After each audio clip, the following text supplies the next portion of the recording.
ই visa, আর্মেনিয়ার ই visa.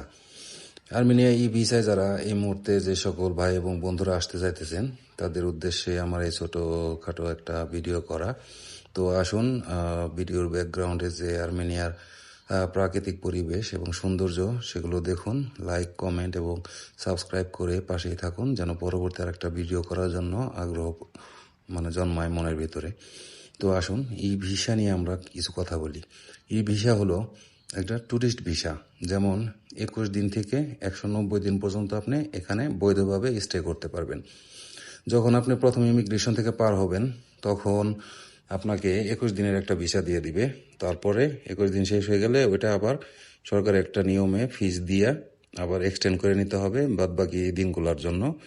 তো আশা করি বুঝতে পারছেন ই ভিসা হলো এই। এখন আসেন, ই ভিসায় যারা আসবেন এবং পরিকল্পনা করতেছেন যে আপনারা আইসে সেরে এখানে আবার কাজ করবেন কিংবা ওয়ার্ক পারমিটে কনভার্ট হবেন, তো আমি মনে করি সেটা যদিও করা যায়, একটু স্ট্রাগল করতে হবে, আপনাকে একটু পরিশ্রম করতে হবে, কয়েকটা কোম্পানি দেখতে হবে, আপনার পরিচিত যারা আছে কিংবা যে আপনাকে আনবে তার কোনো নিশ্চয়তা থাকলে সেটা আপনার জন্য ভালো।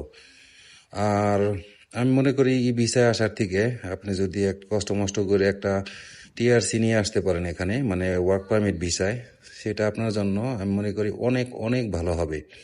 তো যাই হোক, ওয়ার্ক পারমিট নিয়ে আমি পরবর্তীতে আরও একটা ভিডিও বানাবো। এখন আসেন, ই ভিসায় আপনি এখানে আসলেন, আসার পরে আপনাকে যে আনলো কিংবা আপনি একা একাই আসলেন, আসার পরে এখানে যে আপনার ভাই বন্ধুরা আছে তারা আপনাকে একটা কোম্পানি জোগাড় করে দিল কাজ করার জন্য। হ্যাঁ ভাই, এই আর্মেনিয়াতে কাজের অভাব নাই বর্তমানে, আর আর্মেনিয়াতে প্রচুর কাজ এবং স্যালারিও মোটামুটি ভালো। আর্মেনিয়াতে সবচেয়ে বেশি স্যালারি কনস্ট্রাকশন সাইডে। তো কনস্ট্রাকশন সাইডে যদি আপনি কাজ করেন অনায়াসে ভালো একটা স্যালারি আপনি আর্ন করতে পারবেন। তারপরে আপনি ক্লিনিংয়ের কাজ করতে পারবেন, হোটেল রেস্টুরেন্টে কাজ করতে পারবেন, সুপার মার্কেট, ছোট থেকে বড় সুপার মার্কেট আপনি কাজ করতে পারবেন, এবং কি এই বিষয়ে যদি আপনি আসেন এসে আপনি এখানে একটা বিজনেসও করতে পারবেন যদি আপনার ওই রকম আর্থিক সামর্থ্য থাকে। যাই হোক, যখন আপনি এখানে ই ভিসা নিয়ে আপনি আসবেন, এন্টার করবেন আর্মেনিয়াতে, তখন আপনার প্রথম কাজ হবে একটা সোশ্যাল কার্ড বানানো। আর এই সোশ্যাল কার্ডটা আপনি পাবেন হলো 2 থেকে 3 কর্মদিবসে, যখন নাকি সরকারের কাছে এই ভিসা কি বলে সোশ্যাল কার্ড আবেদন করবেন। তার আগে নোটারি করতে হয়, সেটাও করবেন। আর যে আনবে সে আপনাকে হয়তো সাহায্য করবে। আর যদি একা একা আসেন, এখানে আমাদের মতো অনেক বাংলাদেশি ভাইয়েরা আছে, তারা আপনাকে অবশ্যই সাহায্য করবে। কিন্তু কারো কাছে টাকা দিয়ে ধরা খাওয়ার কোনো দরকার নাই, আপনি নিজে নিজেই করতে পারবেন। জাস্ট একটু গবেষণার দরকার আপনার। আপনি যেহেতু একা একা এ পর্যন্ত আসতে পারবেন, অবশ্যই আপনি সেটাও করতে পারবেন। আমরা যখন একা একা আসছি তখন আমরাই নিজেরাই করছি, কারো সাহায্য প্রয়োজন হয় নাই। তো যাই হোক, যারা নাকি আসার চিন্তা ভাবনা করতেছেন এই ভিসায়, তো আমি তাদের উদ্দেশ্যে ছোট্টখাটো একটা কথা বলবো। সেটা হলো, আপনি আসেন, সমস্যা নাই। আর আসার আগে অবশ্যই আপনার যদি মোটরসাইকেল চালানোর অভিজ্ঞতা থাকে, গাড়ি চালানোর অভিজ্ঞতা থাকে, তাহলে ভাই আপনাকে আমি একটা সুন্দর পরামর্শ দিব। সেটা হলো, আপনি আসার আগে বাংলাদেশ থেকে আপনার মোটরসাইকেল লাইসেন্সটা কিংবা গাড়ির যে লাইসেন্সটা আছে, ড্রাইভিং লাইসেন্স, সেটা আপনি ইন্টারন্যাশনাল ড্রাইভিং লাইসেন্সে কনভার্ট করে নিয়ে আসেন। আমি মনে করি আপনার অনেক অনেক উপকার হবে, যেটা আমি আপনার বইলে ভাষায় প্রকাশ করতে পারবো না আর কি। আপনার সবচেয়ে বেটার হবে হলো, আপনি টিআরসি নিয়ে আসেন, মানে ওয়ার্ক পারমিটে আসেন। তারপরেও যদি আপনি সেটা না আসতে পারেন, যে আর্থিক সংকট, অনেক টাকা লাগে, আমি ই ভিসায় যাব, আসেন, এদেশে কাজের অভাব নাই। আর কাজও পাবেন, আসার সাথে সাথে কাজ পাবেন। কিন্তু সমস্যা, এখানে একটু সমস্যা আছে। সেটা হলো, আপনি একটা কোম্পানিতে কাজ আপনি জোগাড় করলেন, সেই কোম্পানি যে আপনাকে টিআরসি দিবে এটার কোনো নিশ্চয়তা আমি মনে করি, আমি যতটুকু বুঝি আমার জ্ঞান স্বরূপে, সেই নিশ্চয়তা আপনি পাবেন না। যদি কোম্পানি খুবই ভালো হয় এবং কি কোম্পানি টিআরসি দেওয়ার মতো, আপনাকে লং টাইম কাজ করানোর একটা মনোভাব রাখে কোম্পানি, তাহলে হয়তো আপনাকে টিআরসি দিতে পারে। আর একটা ছেড়ে দুইটা জায়গায় যখন আপনি কাজ করবেন, যে কোনো একটা কোম্পানিতে হয়তো আপনি কন্ট্যাক্ট করে যাইতে পারবেন যে আমি এই কাজটা পারি, যদি আপনি কাজটা পারেন। যেমন মনে করেন যে হসপিটালিটি, যে হোটেল রেস্টুরেন্টে কাজ আছে, আপনি পারেন। তো আপনি ইন্টারভিউ দিতে গেলেন, যখন আপনার কাজ দেখে তারা সন্তুষ্ট হওয়ার পরে তখন আপনার কন্ডিশন থাকবে যে টিআরসি। তখন আপনার টিআরসি দিবে, কিন্তু আপনি কোনো কাজ পারেন না, কোনো অভিজ্ঞতা নাই। আপনার একটা কোম্পানি আপনার নিয়ে শুধু শুধু কেন টিআরসি দিবে? এই জিনিসটা ভাই সবসময় মাথায় রাখেন, যারা টিআরসি ই ভিসায় আসতে চাইতেছেন। ই ভিসায় আসতেও পারবেন, এদেশে থাকতেও পারবেন। অবৈধ হয়ে গেলে এখন হয়তো পুলিশের সমস্যা নাই, কিন্তু ভবিষ্যতে হইতেও পারে। এই জিনিসটা আপনি মাথায় রাখা তারপরে আইসেন। আর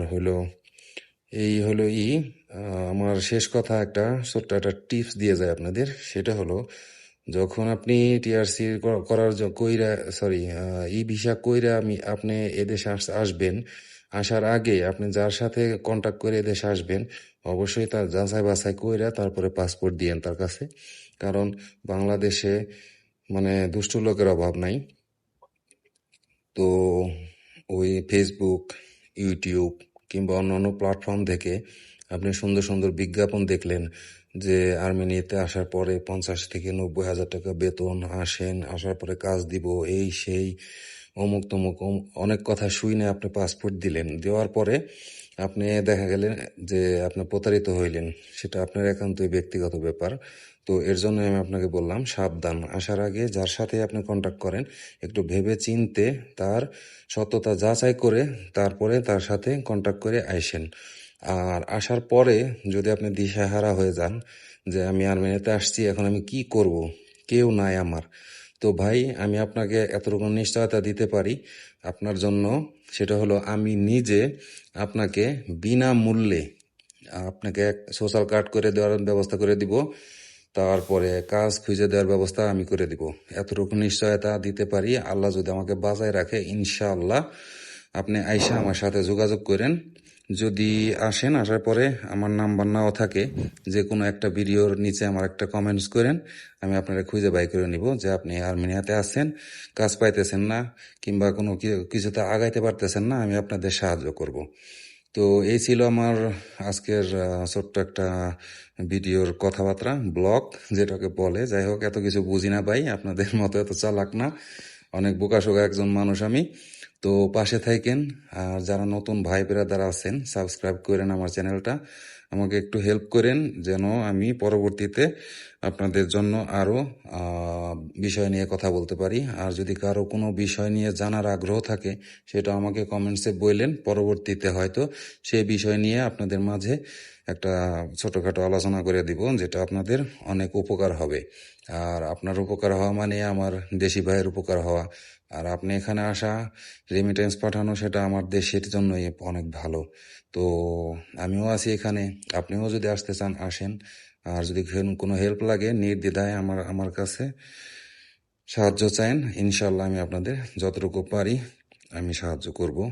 তো আল্লাহ হাফেজ, ভালো থাকেন সবাই। এই পর্যন্তই আজকের কথাবার্তা।